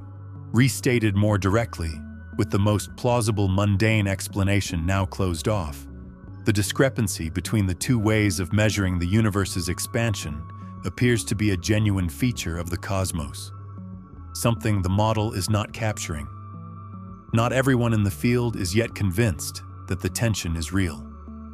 Wendy Friedman at the University of Chicago, leading an independent team using alternative distance indicators, including the tip of the red giant branch and certain types of variable stars, has found that 2 of her 3 methods converge on the cosmic microwave background value, while one matches Rees. Her interpretation, is that a systematic error remains hidden in one of the approaches. Rees, whose method has been refined and scrutinized by multiple independent groups for over a decade, maintains that the discrepancy is real. The field has no consensus. What it has, confirmed by the most precise telescope ever built, is a genuine unresolved crisis at the foundation of cosmology. And the situation continued to develop. On the 4th of April, 2024, the Dark Energy Spectroscopic Instrument Collaboration, which is conducting an enormous independent survey of the universe's expansion history using a different technique entirely, released the results of its first year of observations. Those results provided the most detailed map yet of how the expansion has changed over time. And they hinted, tentatively, at something that, if it holds up, would be transformative. They hinted that the dark energy driving the expansion of the universe might not be constant. For decades, dark energy has been treated, in the Standard Model, as a kind of constant feature of space itself, a quantity called the cosmological constant, denoted by the Greek letter lambda. It does not change with time. It is just there, always the same value, always pushing the universe apart at the same rate per unit volume. The dark energy spectroscopic instrument data hinted that lambda might not be a constant after all, that the rate at which dark energy pushes space apart might have been ever so slightly different in the past than it is today. If that hint becomes a confirmed measurement, the Standard Model is in serious trouble. The cosmological constant is one of its load-bearing assumptions. Webb did not directly measure dark energy in this way, but Webb's data, combined with the other independent measurements, contributes to the same picture. The picture in which the universe, examined carefully, with the best instruments humanity has ever built, is not behaving the way the model says it should. There is a phrase that has begun to appear quietly in the more reflective papers in the field. The phrase is, "The universe may be telling us something we are not yet ready to hear." That phrase is unusual in the careful, restrained language of cosmology. It is the kind of phrase a researcher uses when they have, deep down, accepted that the model they have spent their career refining is going to need to be either substantially modified or, in some sense, abandoned. Nobody knows yet what the new model will look like. The candidates for replacement or modification include various proposals. Modifications to the laws of gravity itself, with names like modified Newtonian dynamics or various tensor scalar theories. Reformulations of dark matter that allow it to interact with itself in ways the cold, dark matter model does not. Early dark energy proposals that allow the expansion rate to have been different in early times. Adjustments to the inflation model that produced the initial conditions of the universe. Each of these proposals has advocates. Each has problems. None has yet been definitively favored by the data. What everyone in the field agrees on is this: the data Webb has provided, combined with other independent measurements from the Dark Energy Spectroscopic Instrument and other surveys, has put the Standard Model under more pressure than it has ever been under in its decades of existence. The pressure is not coming from a single anomaly. It is coming from many anomalies in different parts of the data, all running, in some sense, in the same direction.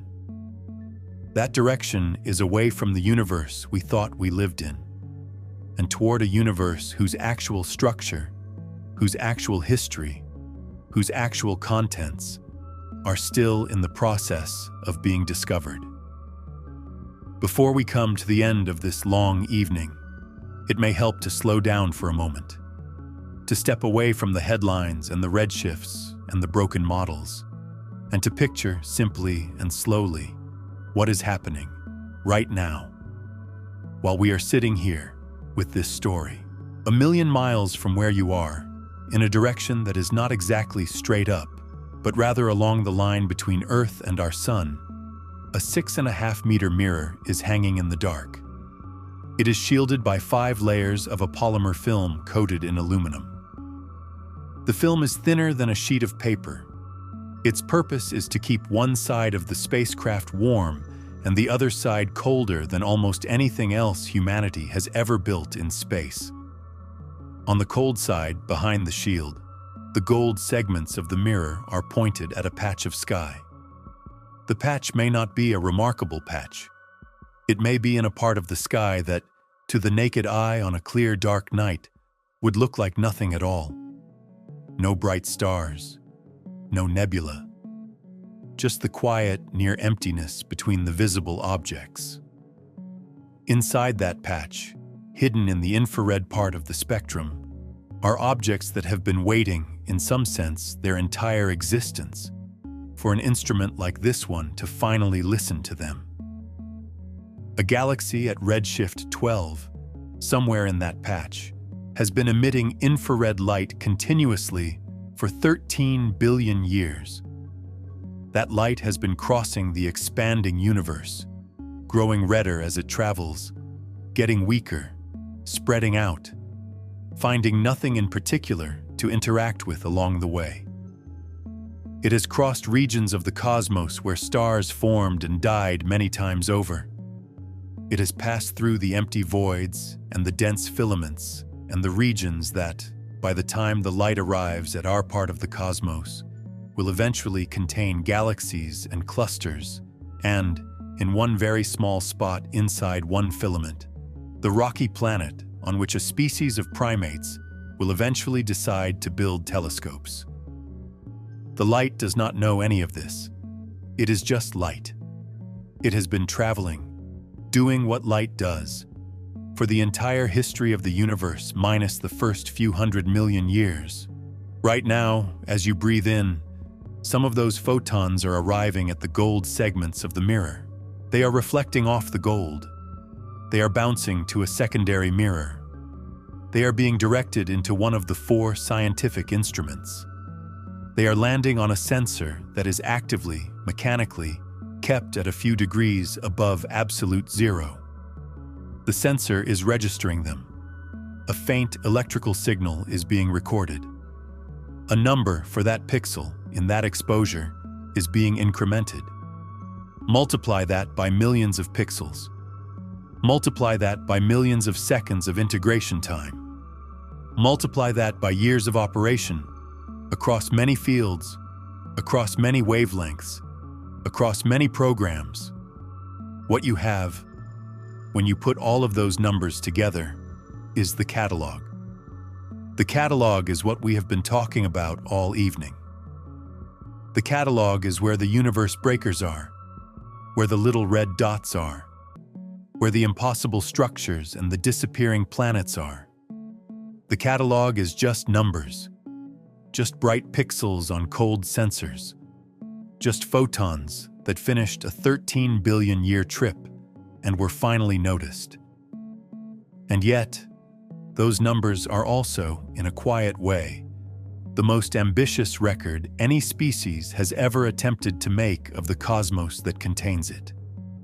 They are the part of the universe that the universe could not see itself until something in the universe, some particular configuration of atoms organized into curiosity and engineering, decided to lift a mirror to a high cold place and ask the dark to speak.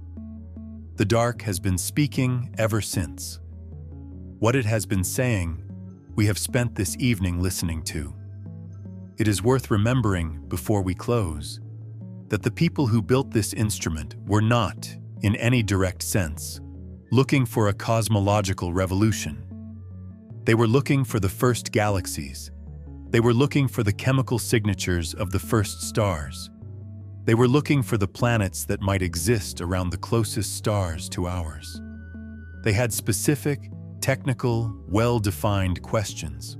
The revolution, if it is happening, is something the universe added on top of what was being asked. It is the part of the answer that was not in the question. That is, in some sense, the deepest possible kind of discovery. Not the answer to the question you asked.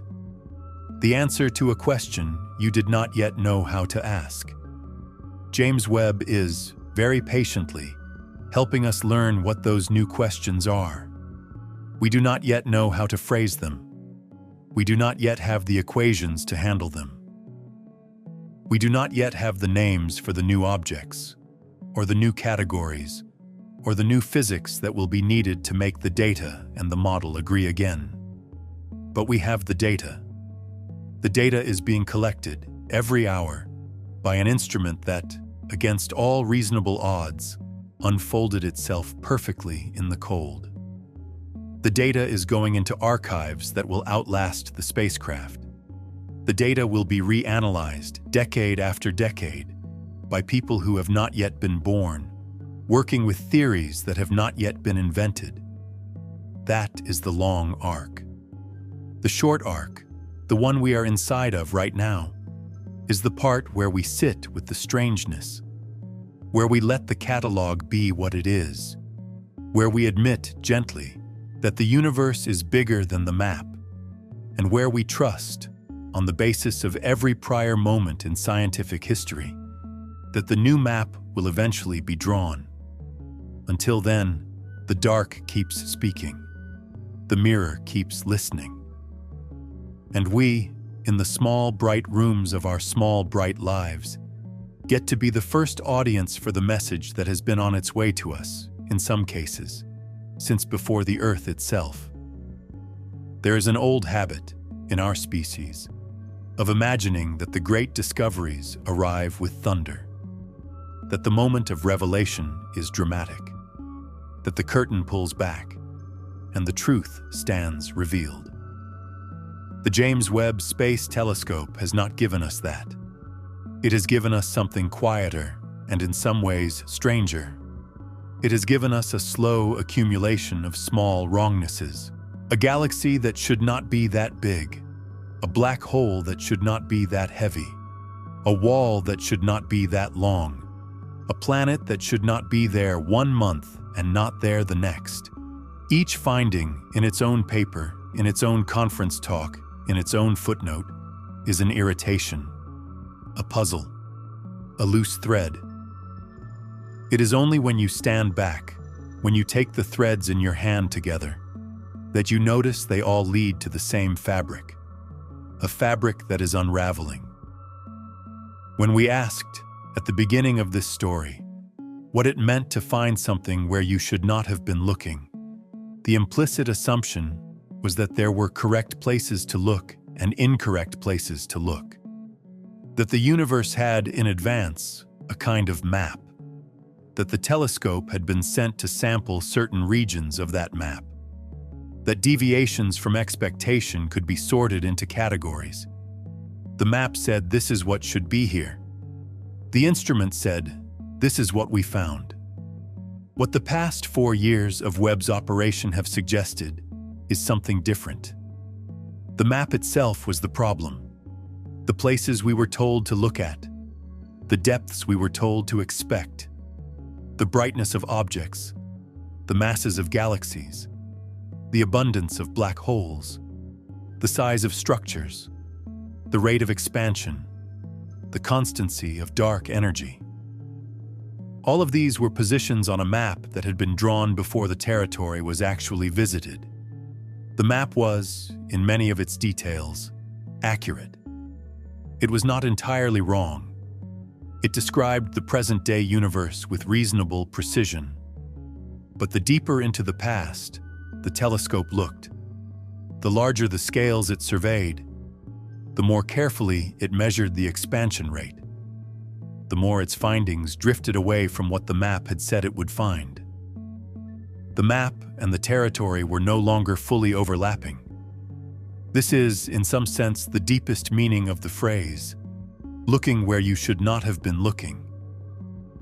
It does not mean that James Webb broke any rules.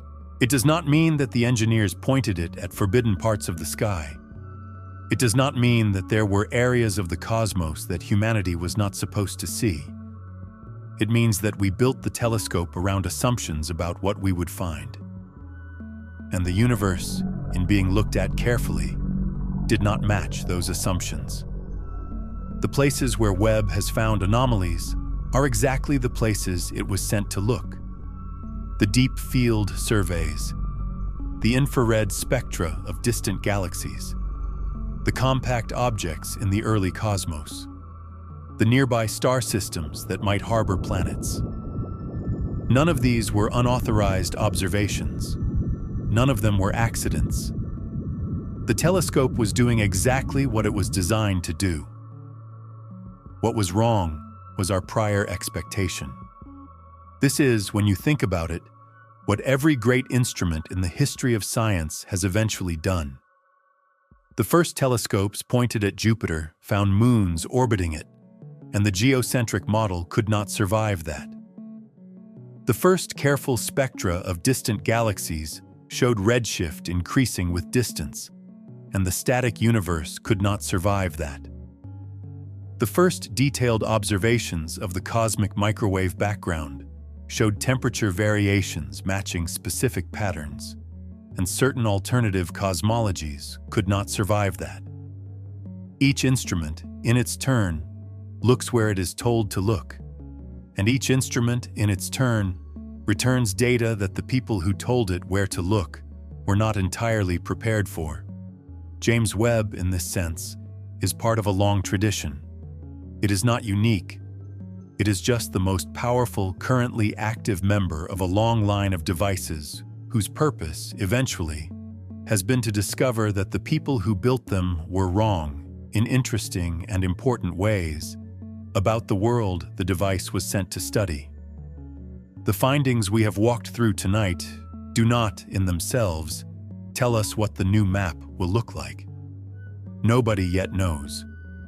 The replacements for the standard model are still being developed. The new theories are still being tested. The next generation of instruments, which will eventually succeed Webb, is still being designed. The story is not finished, but the direction in which the story is moving is, for the first time in decades, clearly different from the direction the model said it should move. The early universe, it now appears, was not slow. It was fast. It was crowded. It was chemically active. It built galaxies more efficiently than the model said it should. It grew black holes more rapidly than the model said it should. It assembled structures on larger scales than the model said it should. It contained more matter in more concentrated forms, in more places, than the model said it should. Whether this means the model is wrong about gravity, or wrong about dark matter, or wrong about the inflation that set up the initial conditions, or wrong about something nobody has thought of yet, is not yet clear. The wrongness, whatever it is, has not been localized. It has not been pinned down. It has only been, by Webb, carefully and persistently revealed. This is the kind of news that does not arrive all at once. It arrives in pieces, over years, in quiet papers, in careful conference talks, in phrases like severe tension and absolutely wild, and we cannot explain what we are seeing. It arrives without thunder. It arrives in the way scientific revolutions actually arrive, which is slowly, with confusion, with debate, with revision and re-revision, until eventually, almost without anyone noticing the exact moment, the field realizes that it now believes something different than it believed 5 years before. We are, at the moment this is being told, in that interval. The interval during which the old picture has not yet entirely collapsed, but the new picture has not yet fully assembled. The interval during which a telescope, hanging at a gravitational balance point 1,000,000 miles from Earth, continues to gather photons, continues to refine measurements, continues to add to the catalog of objects that do not fit. If you have ever been in any kind of personal interval like this, the interval where the old story you told yourself about your life is no longer working, and the new story has not yet arrived. You may recognize the texture of this period. It is not entirely uncomfortable once you accept what it is. There is a kind of peace available in it. The peace of not yet knowing. The peace of being inside an open question. The peace of trusting that eventually something will replace the missing map. The universe, in some sense, is in that interval too. Or at least, our understanding of the universe is. The careful, comfortable, 4-decade-old map is failing in specific places. The new map has not yet been drawn. We are, all of us, in the open question. There is something to be said for sitting with that, for not rushing past it, for letting the strangeness of the data settle in, rather than reaching too quickly for an explanation. For most of human history, we did not have the luxury of looking back at the very early universe at all. The light from those distant times existed. It was passing through Earth all the time, but we could not detect it. The universe had been broadcasting the story of its own infancy continuously for nearly the entire age of time, and nobody on this planet, until very recently, could hear the broadcast. Now we can hear it. What we are hearing is not the story we expected. The first hundreds of millions of years after the Big Bang were not a quiet period. They were a noisy one. Galaxies were forming, igniting, merging. Stars were being born and dying in rapid succession. Black holes were growing fast, faster than any model said they could grow. Heavy elements were being forged and scattered and absorbed into new generations of stars. The lights of the universe, after the long dark of recombination, were not switching on slowly. They were switching on hard, and on the largest scales, in ways that should not be possible. The matter of the universe had managed to organize itself into structures so big that the equations of general relativity, applied with the cosmological principle, simply do not have time, since the Big Bang, to produce them. Something, somewhere, in the way our universe got built, did something we have not yet mathematically described. Webb has not solved this. Webb has, in some sense, only made it harder to ignore. But that is a kind of progress. The progress that comes from an instrument finally being able to see the part of the sky we had been guessing about. From an instrument finally being precise enough to disagree, in measurable ways, with the equations we had written down before we looked. It is the progress of the world refusing to be exactly the world we expected it to be. That refusal, taken seriously, is the heart of every honest investigation. It is the place where new physics begins. Lay yourself back for a moment into the silence at the start of this story.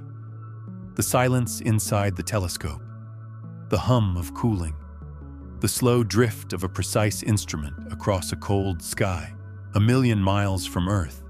The James Webb Space Telescope is, at this very moment, listening. Its mirror, 18 segments of gold-plated beryllium, is gathering the same kind of ancient infrared light that has been finishing its long journey across the cosmos for nearly 13 billion years. Its detectors are recording every photon that falls onto them. Its data is being downloaded slowly across the gap between Lagrange point 2 and the antennas of the Deep Space Network, and is being added to the catalog of strange and unexpected and profoundly suggestive observations that have been accumulating since 2022. There will be more. There will be more universe-breaker galaxies. There will be more compact black holes whose growth nobody can yet explain. There will be more anomalies in the largest scale structures. There will be more flickering candidate planets around the nearest stars. There will be more measurements of the Hubble constant that refuse to converge with the cosmic microwave background prediction. There will be more hints, each one mild, each one technical, each one carefully phrased in scientific language, that the universe we live in is not the universe we drew on the map. Some of these findings will be retracted, some will be revised, some will be confirmed, some will turn out to be subtler than they appeared, some will turn out to be even more dramatic than they appeared. The literature will grow, the conferences will continue, the next generation of instruments will be planned and funded and eventually built. But the direction is set. We are not living in the universe we thought we were living in. We are living in something stranger, more efficient, more chemically advanced in its early years than we ever simulated, more structured on its largest scales than the equations allowed, more crowded with massive black holes than we predicted, more dynamic in its earliest moments than the model described. What this means exactly will take decades to fully unpack. It may take centuries. The story does not have its ending yet. The replacement model has not been drawn. The new map is, for now, blank in the places where the old map has failed. That blankness is not nothing. It is the most valuable thing in science.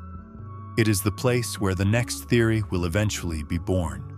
It is the part of the picture that says, here is where reality had something else in mind.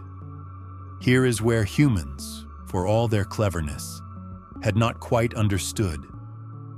If that idea sits with you tonight as a kind of comfort, you are reading the story correctly. The discovery that we were wrong about something so large and so foundational is not a defeat. It is the kind of finding that, over the long arc of science, has always been a beginning. The geocentric universe was wrong, and that wrongness opened up the world.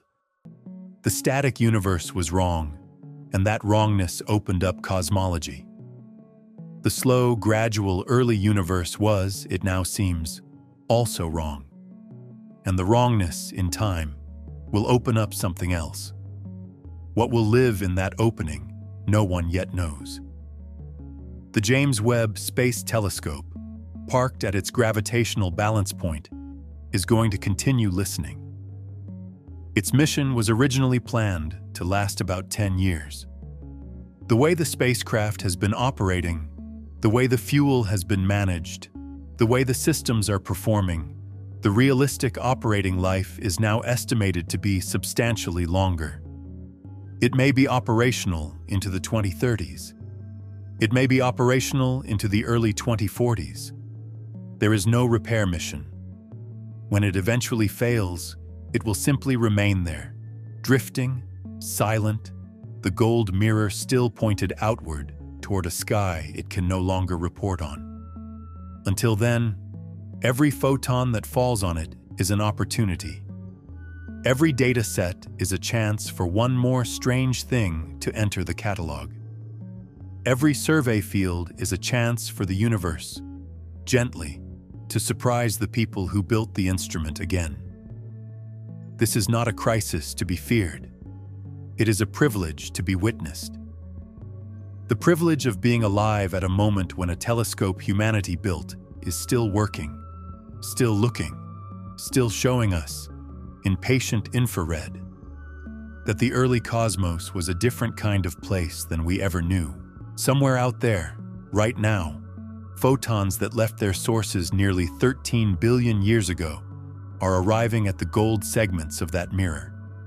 Some of them have been on their way since before the atoms in your body were assembled. Some of them have been in flight since before any star that ever burned in our part of the sky had been ignited. They are completing their long journey now. They are landing on a cold detector. They are being recorded. What they are saying to us is that the universe is not finished surprising us. It may, in fact, never be finished surprising us. That is, when you slow down to feel it. One of the more beautiful thoughts a person can rest with at the end of a long evening. The thought that the cosmos is not a problem solved, that the model is not a closed book, that the next generation of telescopes, the ones being designed right now to eventually succeed Webb, will, when they finally launch, find their own anomalies, their own galaxies that should not be there, their own structures that the equations cannot accommodate, their own quiet refusals of the universe to be the universe we already understood. This is not an ending. This is the place where the looking continues, where the listening continues, where the universe, for as long as we have instruments to receive its light, keeps speaking softly in infrared about parts of itself that we are only just beginning to learn how to hear. If you have made it to the end of this long evening with us, thank you. Thank you for sitting with the slow data, with the patient anomalies, with the strange and accumulating evidence that the cosmos is bigger and stranger and more interesting than the comfortable map ever allowed. The telescope is still up there. The mirror is still gold. The detectors are still cold. The photons are still arriving. And the part of the universe that James Webb was not, in any quiet sense, supposed to find. The part that keeps revealing itself in the corners of fields it was officially only meant to commission. The part that has changed how we will, eventually, write the textbooks of the future. That part is, very gradually, becoming our part. We are the ones who get to know about it first. We are the ones, on this small blue and white planet, who get to be the audience for what the instrument is hearing. Long after we are gone, long after the telescope has finally stopped sending its signals, the data will remain. The catalog will remain. The strange galaxies and the impossible black holes and the wall too large to exist and the planet that flickered into being and out again. They will all remain in the archives, in the papers, in the slow record that humanity has been building for itself for as long as we have been able to point our instruments at the dark. Sleep if you are sleeping. Rest if you are resting. Let the photons continue their work. They are very patient.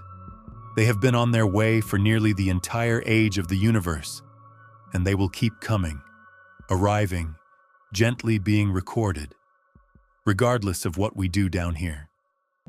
The universe is broadcasting, the telescope is listening, and the story it is telling, the story we have spent this long evening together with, is only just beginning.